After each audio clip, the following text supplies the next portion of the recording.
is more likely, and that the go to 154 and fight Crawford, or stay at 147 and continue to collect belts in pursuit of undisputed? What do you prefer? I'm doing both. But you only got one choice: next fight. Next fight? If you had to choose between moving up 154 fighting Crawford, or you want to stay at 147 and get the other belts, what would you prefer? I'm gonna collect the belts and then dispute at 47 and then go to 44. So that's your preference. That's my goal. I'm already here. I got one belt already. It's time to collect the rest of them. You know, then continue for right behind it. You know, hopefully, you know, we bang these fights right out. You know, and I'll be 54. You know, by maybe summertime next year. You know, or in the summertime. Gotcha. What's good, YouTube? It's your boy, Blue Blood Sports TV, back at y'all with another one. So, many people have sent me this. Obviously, many of the Terrence Crawford fans, they have sent me this video. And, you know, they stated that, you see, Jaron Boots Ennis is ducking Terrence Bud Crawford, right? And I'm going to say this, right? It's not Jaron Boots Ennis ducking Terrence Crawford. It's the fans that was demanding this fight, and Jaron Boots Ennis flaming, waving the fire, flaming the fire, however you say it, right?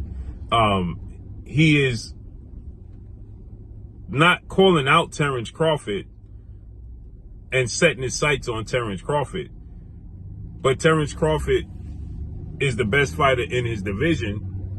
And Terrence Crawford is the world champion in his division. And there was a lot of comparisons to his style and Terrence Crawford's style.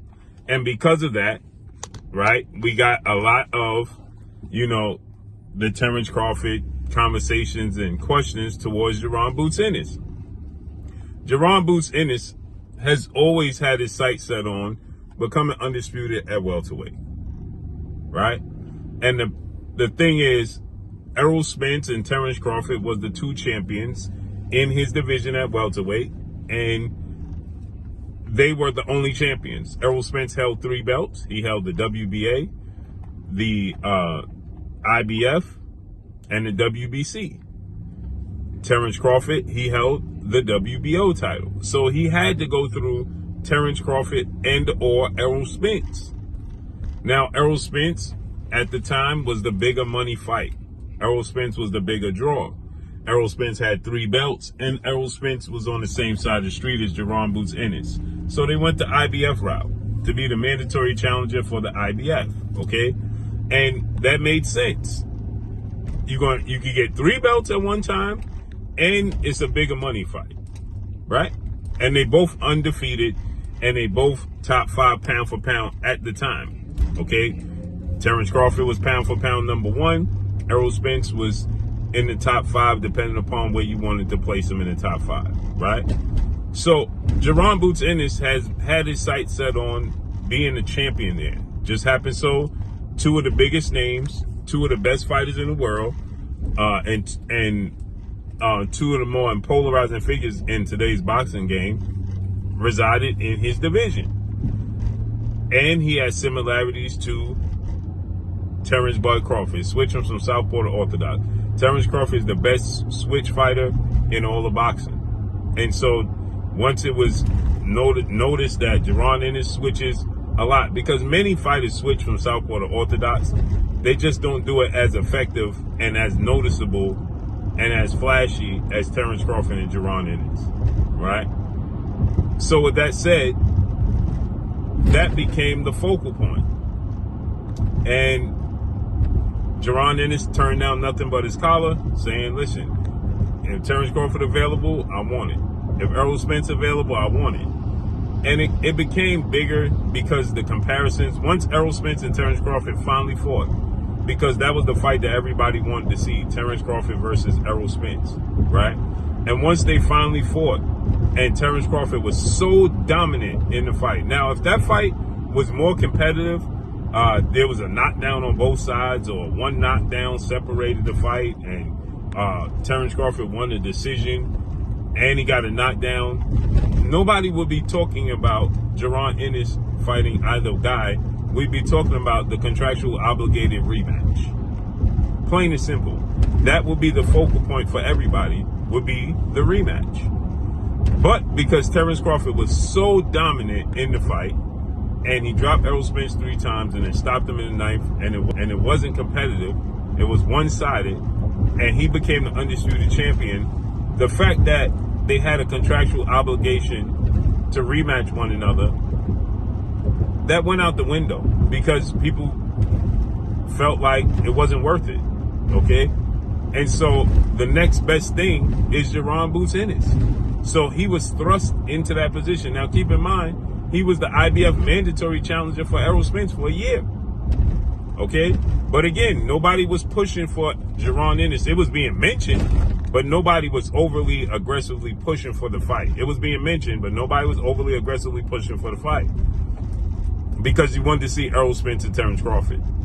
But once it was over, everybody immediately aggressively started to push for the fight and dismissed the fact that Terrence Crawford had a rematch clause that Errol Spence petitioned for. Okay, he activated his rematch clause, his right to get the rematch. He activated it.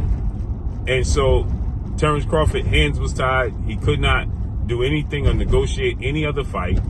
And so therefore, the IBF president, Mr. Peoples, and their board decided to strip Terrence Crawford of his IBF title. They stripped him of his IBF title, right? And Jaron Ennis was elevated to the IBF champion, right? And so now, because the demand, the fans, the public, the media, they demanded that we see Jaron Ennis because, again, he comes across as the skill set, the talent, the makeup, the size, the strength, the athletic ability that he can compete and or beat Terrence Crawford. So the fans started to do what? Demand to see Terrence Crawford and Jaron Boots Ennis. Not something that Jaron Boots Ennis particularly calls for. He just wants to fight the best. He wants to prove himself. And Terrence Crawford is somebody that's in and around his division and gives him the opportunity and then the comparisons. So now Jaron Boots Ennis is making it clear Terrence Crawford is fighting August 3rd against Israel Madrimov, right? He's fighting August 3rd against Israel Madrimov. And Jaron Boots Ennis just made his debut with Matchroom CEO and promoter Eddie Hearn in DAZN when he stopped a common opponent, which was David Avanesian. Terrence Crawford brutally knocked him out in the 6th. Jaron Ennis stopped him in the 5th. So once again, you're going to get the comparisons. Who did it better, right? But it's not something that Jaron Boots Ennis is particularly focused on making happen ASAP. So His Excellency Prince Turki Al-Sheikh, he stated that His Excellency Prince Turki Al-Sheikh stated, I will put the money up for Terrence Crawford versus Jaron Boots Ennis. Well, Eddie Hearn had other plans. And Eddie Hearn immediately, what did he say? He said, no, we have plans to unify the belts at 147 because that's the plans Jaron Boots Ennis had to begin with. So for all the people saying Terrence Crawford is ducking, now you have egg on your face. And so because those people was immediately saying Terrence Crawford was ducking, now they're going to place blame on Jaron Boots Ennis and say he's ducking. You understand how this is going to work? Now everybody's going to say Boots Ennis is ducking because they was so busy trying to make Terrence Crawford look bad. Now that Jaron Boots Ennis tells you he didn't have no, he has, his intentions is to be the undisputed champion at welterweight. And he stated that his goal is to become undisputed over fighting Terrence Crawford. That's his goal. Simple. So he said that by the end of the summer, end of 2025, hopefully he can move up to 154 and then challenge Terrence Crawford. Terrence Crawford is going to be gone by that time. First of all, he'll be 38 years of age, and he's trying to get the Canelo Alvarez fight at 168. So there you have it. Again, as I told you guys, the fight ain't happening. I highly doubt the chance of this fight happening is 30-70. I give it 30% that it'll ever happen. And that's all I got for y'all. Make sure you hit the like button, drop a comment in the comment section. Let me know what y'all think. Y'all already know what it is. It's your boy Blue Blood Sports TV. Hate, like, comment, and subscribe. If you haven't subscribed, hit the subscribe button, hit the like button, hit the bell icon to get all the new notifications. Follow me on Instagram at Blue Blood Sports TV, all one word. That's all I got for y'all. I'm gone. Peace.